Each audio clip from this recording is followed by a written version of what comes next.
नमस्कार दोस्तों, मेरे बीच हैं सौरभ जैन। ये यूपी के रहने वाले हैं और ऋषिकेश में मैं हूँ। और सामान्य टॉक के बीच हम इनसे इंटरेक्ट हुए। इनका एनर्जी लेवल मुझे बहुत अच्छा लगा, इसलिए हम इनके बीच हुई बातचीत का इंटरव्यू डाल रहे हैं। ये एक पहला इंटरेक्शन है जिसमें हम किसी पर्सन को अपने यूट्यूब चैनल पर रिप्रेजेंट कर रहे हैं, और आगे ऐसी कोशिशें करते रहेंगे जिससे आपको कुछ बेहतर संवाद मिले। तो सौरभ जैन, अपने बारे में कुछ बताएं कि आपकी ये जो जर्नी है, स्पिरिचुअल जर्नी, इसमें आपने कोई बुक भी लिखी हुई है जैसा कि बातचीत में आपने बताया। तो आप अपनी बुक के बारे में बताएं और कैसे इस जर्नी की तरफ आप मुड़े और आगे आपका क्या लक्ष्य है, कुछ बताएं अपने बारे में। वेल, बुक का नाम तो है 7 Years of Spiritual Isolation। अगर गूगल पे इसको डालते हैं तो ये शो करती है, it's a love story, romance है। जर्नी की शुरुआत एक्चुअली हुई थी एज 22 से। मेरे को बिगेस्ट अमेरिकन टेलीकॉम के लिए जॉब मिल गई थी, काफ़ी यंग एज थी, तो मुझे जल्दी क्लैरिटी मिल गई लाइफ में। तब से मैंने ये जॉब वाला मनी वाला पाथ छोड़कर स्पिरिचुअलिटी को पकड़ लिया था। और फिर अब 7 साल की तो आइसोलेशन। 7 साल आप जो आइसोलेशन में रहे, उसमें मेनली आइसोलेशन आपने किन चीज़ों से किया था? मतलब कट डाउन किया, लोगों से कट डाउन किया, या मीटिंग से कट डाउन किया, या जॉब से कट डाउन किया? कैसा आइसोलेशन था आपका एक्चुअली में?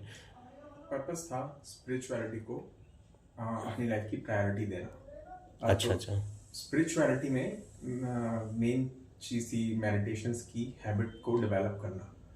जब मैंने 22 साल की एज में सब छोड़ा था तो मेडिटेशंस को परस्यू करना बहुत मुश्किल था, बिकॉज कल्चर में इसकी कोई इन्फॉर्मेशन नहीं होती है, कोई मोटिवेशन भी नहीं था मेरे पास। अच्छा, तो जो बुक है मेनली, वो क्या आइसोलेशन में आपने क्या क्या किया उसको बताती है, या बुक में फिक्सियस कैरेक्टर है, या बुक जो ऑडियंस है उसको लाइफ में कैसे बिहेव करना चाहिए? बुक के अंदर की चीज़ें क्या? लोग बुक को करने की तरफ जाएं तो क्या मन में उनके आएगा विचार? वह देखिए, सीधी नॉलेज अगर देते हैं तो लोग उनको स्वीकार नहीं करते हैं। तो मैंने क्या किया, जो नॉलेज आइसोलेशन में मेरे पास है उसको मैंने एक लव स्टोरी के माध्यम से एक अपनी नॉलेज को ही प्रेजेंट कर रहा हूँ, लेकिन in form of a love story. Love story of one man and one women? या लव स्टोरी for girl and a boy. And एक how you input that in 7 years of isolation? मैंने बताया ना, सीधी नॉलेज लोग स्वीकार नहीं करते हैं। वो बोलते हैं ये तो स्पिरिचुअल है, ये तो स्पिरिचुअल लोगों के लिए है। जो मेजॉरिटी, मतलब लव स्टोरी पढ़ के लोगों के मन में वैराग्य आ जाएगा? ये तो बहुत बड़ी चीज होती है। ये फर्स्ट बुक है सीरीज के अंदर। अच्छा। इस बुक मैंने ओरिजिनल जो स्टोरी लिखी थी। नहीं, तो इसको पढ़ने वाला जो ऑडियंस हो वो मन में क्या क्यूरियोसिटी रखे, उसको क्या आएगा मन में? ये बुक अगर मैं ऑडियंस की बात करूँ तो ये यूथ के लिए है। अच्छा। यूथ जो अवेयर होना चाहता है लेकिन उसको नॉलेज बोर कर देती है, क्योंकि ज़माना सोशल मीडिया का है, पोस्ट्स देखने का है। तो उनके लिए है कि एक लव स्टोरी के एनवायरनमेंट में एथिकल मैसेजेस डाले हुए हैं। कॉमिक ड्रामेटिक एटमॉस्फेयर, इसकी एडिटिंग में मैंने कॉमिक ड्रामेटिक एटमॉस्फेयर बहुत ज़्यादा। ये अराउंड कितने पेजेज की होगी? 300 वाह। Full book. तो मेरा अगला क्वेश्चन आपसे ये है कि आप पर्सनल स्पिरिचुअल जर्नी जो आप कर रहे हैं, इसका अल्टीमेट पॉइंट अपने लिए आपने क्या रखा है? मोक्ष पाथ। मोक्ष? देखिए, मोक्ष आप ऐसे नहीं जा सकते कि आप एक क्रिया करो और आप मोक्ष चले जाओगे। मोक्ष पाथ यानी कि धीरे धीरे करके मोक्ष की तरफ बढ़ना, उसके लिए आप चरित्र को परस्यू करते हो। तो जो ऑडियंस है, आज की इंडियन ऑडियंस है, जो जेन जेड है, जेन अल्फा है, इनको एक गुरु की ज़रूरत है। ये लोग जो अपने गुरु बनाए हुए हैं, इसमें जो फेमस गुरु हैं उनकी जो टॉक्स है, वो आप जानते हैं वो लोग किस तरीके की चीज़ों को फॉलो कर रहे हैं? जो जेन जेड जेन अल्फा है, क्या अवेयर हैं आप? बहुत कम। अच्छा। तो आप क्या चाहते हैं कि जो जनरेशन है, जो 16 ईयर्स से लेकर 25 ईयर्स के बीच की है, उनको आप क्या मैसेज देना चाहते हैं? Pursue character, knowledge gets you word, otherwise expect corruption. Pursue Hindi में करे? बोलता हूँ, हिंदी में बोल देता हूँ। परस्यू कैरेक्टर मतलब चरित्र के पीछे जाओ, जी। नॉलेज गिफ्ट में मिलती है, वरना करप्शन की उम्मीद करो। लेकिन जो जेनजेड है वो ऐसी जटिल चीज़ों को बहुत सरलतम रूप में समझना चाहती है। सरलतम ही तो है। चरित्र के पीछे जाओ, यानी कि जिस चीज, जिस क्रिया से, जी। जिस एक्टिविटी से जी। अपना चरित्र इंप्रूव हो, वो क्रिया को परस्यू करो। जेनजेड कैरेक्टर को जानता ही नहीं है। जेनजेड सुबह उठता है, नहाने की बजाय अपना मुंह धुलता है, और जिससे हम हाथ पोंछते हैं उससे मुंह पोंछता है, और जीन्स डाल लेता है, कान में हेडफोन लगाता है, म्यूजिक सुनता है, और किसी के साथ एक कंपनी शेयर करता है। और जो चीज़ें इंडिया में हो रही हैं उसमें वो जहाँ पर थोड़ा सा ऑड दिखता है, जहाँ पे उसे कमेंट का स्पेस मिलता है वो बोलता है, अपने में सुधार करना नहीं चाहता है और अपनी फ्रीली लाइफ जीता है। उसमें अगर उसके पास 4 पेनी हैं और उसके फादर के पास 20 पेनी हैं तो उन्हें खर्च करता है, सर्वाइव करता है, हंसता है, सो जाता है। तो ऐसी लाइफ स्टाइल में मोच के पाथ पे झंझट कैसे जाए, हम आपसे ये पूछना चाहते हैं। एक्चुअली क्या है कि ह्यूमन कल्चर अभी भी इतना आगे नहीं बढ़ा है कि इसने नेचुरल लाइफ को पीछे छोड़ दिया हो। Human culture is to talk nicely and decide selfishly. तो जब तक ये टॉक नाइसली वाला कल्चर है तब तक उम्मीद है कि इस नाइस कल्चर में, यानी कि वो जो नेचुरल स्कोप अभी तक मेंटेन किया हुआ है, उस स्कोप के अंदर एथिकल मैसेजेस इनको दिए जा सकते हैं। अगर मैंने इसलिए तो कहा ना, मैंने सीधी नॉलेज अगर दी होती तो जेनजी बोलता कि नहीं हमें नहीं चाहिए, ये मेरे लिए नहीं है। इसका मैंने नाम भी चेंज किया, इसका नाम था ओरिजिनली मोक्षपाथ। अच्छा तो अच्छा। मुझे मेरा नेफ्यू उसने कहा चाचा मैं ये बुक नहीं पढ़ूंगा, आपने जो बताया मुझे बहुत अच्छा लगा कि हाँ लव स्टोरी है, मैं तो बड़ा खुश हूँ चाचा आपकी लव स्टोरी आपने लिखी है, मैं तो जानना चाहता हूँ। लेकिन आपने जो टाइटल दिया है ना मोक्षपाथ, ये तो सुनने में ऐसा लग रहा है मोक्ष की तरफ लेके जा रहा है, मुझे नहीं पढ़नी। तो मैंने बदलाव बुक के अंदर इसी तरह के करे हैं। और अब कुछ संसार की बातें कर लेते हैं। जो भारत देश में हम लोग रहते हैं, जिसके हम नागरिक हैं, उसके संदर्भ में आपका क्या सोचना है कि ये देश का, अगर वर्तमान परिस्थितियों में देश को देखा जाए और जब से आपने जन्म लिया है तब से आपने देश को देखा है, इतने वर्षों में जो देश की स्थितियाँ परिस्थितियाँ हैं उसमें अपना रोल कैसे देखते हैं, और अन्य लोग जो आपसे इन्फ्लुएंस हों इन फ्यूचर, या आप चाहें कि दो देश के जो अन्य लोग हैं वो कैसे रहें, देश को कैसे आगे बढ़ाएं, देश के प्रति भावना क्या रखें, देश में जो कानून है या संविधान है उसमें चेंजेज होने चाहिए या गलत हुए, इस पर आपका क्या पर्सपेक्टिव है। एक्चुअली आपने काफी सारे सवाल पूछे एक साथ, तो मैं जवाब पता नहीं कितने सवाल को एक साथ दे पाऊंगा। सबसे पहले तो ये कि जो कल्चर है वो डेवलप्ड कंट्रीज डिसाइड करती हैं, ना कि डेवलपिंग कंट्री। वो डिसाइड करती हैं कि डेवलपिंग कंट्री में क्या कल्चर होगा, यानी कि हम लोग किस तरह जिएंगे। अगर हम बहुत बड़े बदलाव कर दें, डेवलप्ड कंट्री की तरह जीने लग जाएं, तो ऊपर से ऑर्डर आएगा कि आप इस तरह नहीं जी सकते, क्योंकि आपका रोल हमारे सिस्टम के अंदर ये नहीं है जिस तरह आप हमसे देखकर सीख रहे हो। आप सीखो, लेकिन माइनर लेवल पर आप हमारी तरह जी सकते हो, मेजॉरिटी लेवल पर नहीं। और भी कुछ सवाल थे? नहीं तो मैं इसमें इसी को अटैच कर देता हूँ। मतलब आप इनडायरेक्टली ये कह रहे हैं कि जो इंडिया है वो किसी न किसी तरह से साइकोलॉजिकली प्रेशर में रहता है, जो डेवलप्ड कंट्रीज हैं वो वेदर अमेरिका और चाइना, वो इतना हमें लिबरल वे में जीने नहीं देंगी ताकि हम पूरा डेवलप्ड हो सिस्टम सकें। है, ऐसा नहीं है कि सिर्फ इंडिया डेवलपिंग कंट्री, यानी कि ये पैसों का खेल है। जो सबसे ज्यादा अमीर होगी, यानी कि यूएसए चाइना, ये दो अमीर कंट्री हैं ये जिनके अपने ऊपर, जैसा नहीं होने देंगी हमें या हमारी जैसी कंट्रीज को। मतलब मैं ब्लेम नहीं कर रहा यूएसए चाइना को, मैं ये कहना चाह रहा हूँ ये पूरा सिस्टम है। जो सबसे रिच होती है कंट्री, या जैसे कि यूएसए चाइना दो कंट्रीज हो गई जिनके ऊपर कोई आसानी से अटैक नहीं कर सकता। अगर वो करेगा तो वो खुद को बहुत बड़ा डैमेज दे देगा। यूएसए चाइना ये भी एक दूसरे पर आसानी से अटैक नहीं कर सकती। तो सिर्फ ये दो कंट्रीज ऐसी हैं जो रूल्स दूसरों के ऊपर फोर्स कर सकती हैं और दूसरों को मानना पड़ेगा।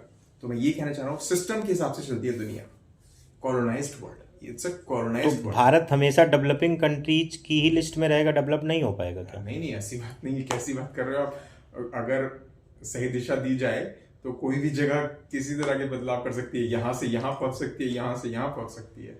तो इसमें रोल साइंस का होता है या स्पिरिचुअलिटी का होता है, कि science along with the spirituality का होता है। जनता जो आज भारत की है, जो नई जनरेशन है जो अभी सीख रही है, अगर किसी ने जन्म 2014 के बाद लिया है, वो आज 12 वर्ष का है, तो उसने बीजेपी के शासनकाल से पहले का कुछ देखा ही नहीं है। उसने जो कुछ देखा है वो बीजेपी के बाद का देखा है। तो एक चीज़ है, अगर हमें अच्छा भोजन लगातार मिलता रहे तो हमें उसकी अच्छाई धीरे धीरे डाइल्यूट हो जाती है, या बुरा मिलता रहे तो धीरे धीरे बुराई हम एब्जॉर्व कर लेते हैं। हमारे माइंड का नेचर होता है, हमें अच्छाई की चिंता नहीं होती, हम बुराई को वर्सेटिलिटी लेवल पे यही मान लेते हैं कि यही ट्रुथ है, यही डोमेन है। तो मैं ये पूछना चाहता हूँ कि ये जो जनरेशन है, जैसे हम समय के साथ बूढ़े होते ही जाएंगे, ये शरीर हमारा नहीं रहेगा, हमारे शरीरों से उत्पन्न नए शरीर इस देश में रहेंगे, तो लॉन्ग रूट वे में आप क्या मैसेज देना चाहते हैं। जो नीचे जनरेशन आ रही है वो अपने आप को कैसे संभाले, वो सुबह से शाम तक मोबाइल जीवी है, उसकी जो चीज़ें हैं वो जैसे डेवलपिंग कंट्रीज डिसाइड करते हैं, ऐसे with in the country rich people decide करते हैं कि नॉर्मल पीपल कैसे रहेगा। तो मैसेज तो यही दूंगा जो मैंने शुरू में दिया था, परस्यू कैरेक्टर के, चरित्र के पीछे जाओ, नॉलेज अपने आप मिलेगी। अगर नॉलेज के पीछे जाओगे तो corruption साथ चलेगा। चरित्र को ऐसे डिफाइन कर सकते हैं कि वो अपने पर्सनल मिशन और विजन को डिसाइड करे, क्या इसके पीछे है, इसको थोड़ा इलेबोरेट करिए। एक्चुअली ये क्वेश्चन आपने पूछा, चरित्र की डेफिनेशन कॉमन है या इंडिविजुअल है? एक नॉर्मल जनजी जो 16-17 साल का है, वो अगर आपकी इस डायलॉग को पकड़ कर बैठा रहे और एक्शन में ना उतार पाए तो उसके लिए सरलीकरण जरूरी है। तो हम चाहते हैं वो झंझट कैसे महसूस करेगी। सर ने तो बोला कैरेक्टर को पकड़ो, अब हो सकता है वो कैरेक्टर को पकड़ना सोचे मैं एक लड़की से बात करूं, इसे कैरेक्टर कहते हैं। हो सकता है वो कैरेक्टर को सोचे कि मैं धुरंधर मूवी देखूं और देशभक्ति करूं। वो कैरेक्टर को कैसे पकड़े?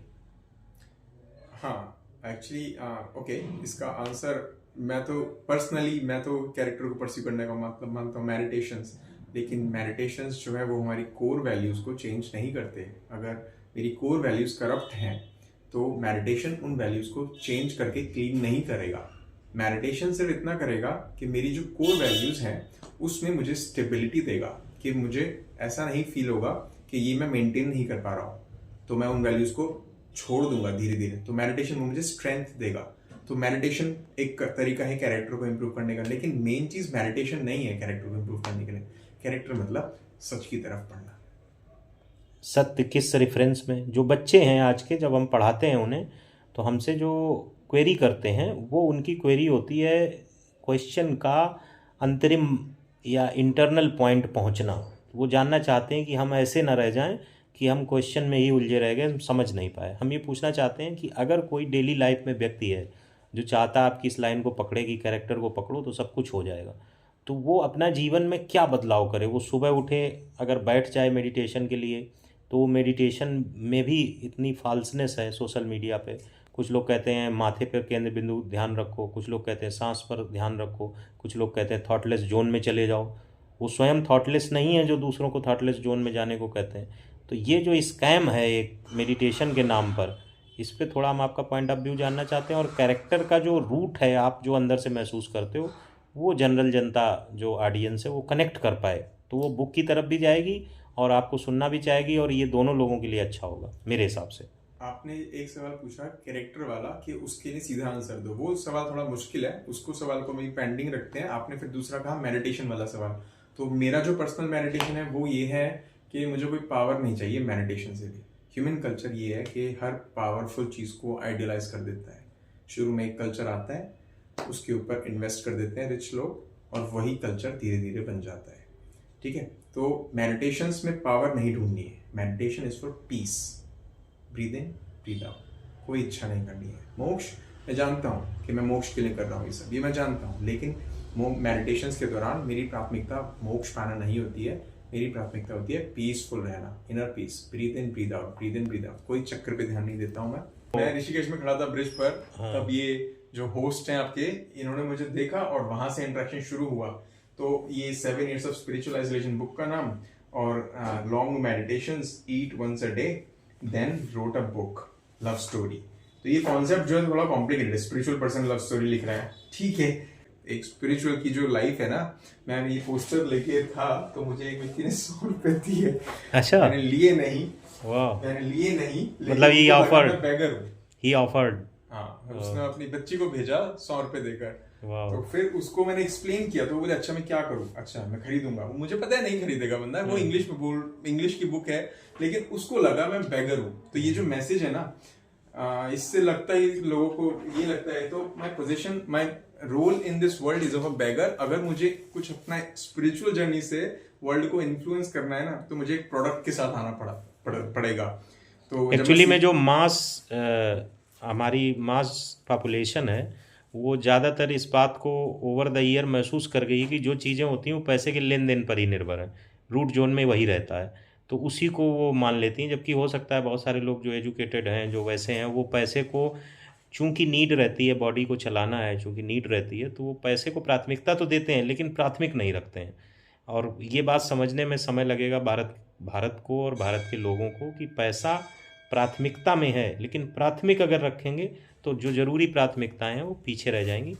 तो अब इस बातचीत को यहीं पे एंड करते हैं। Hopefully people will love this conversation and this video. Thanks for watching. Thank you.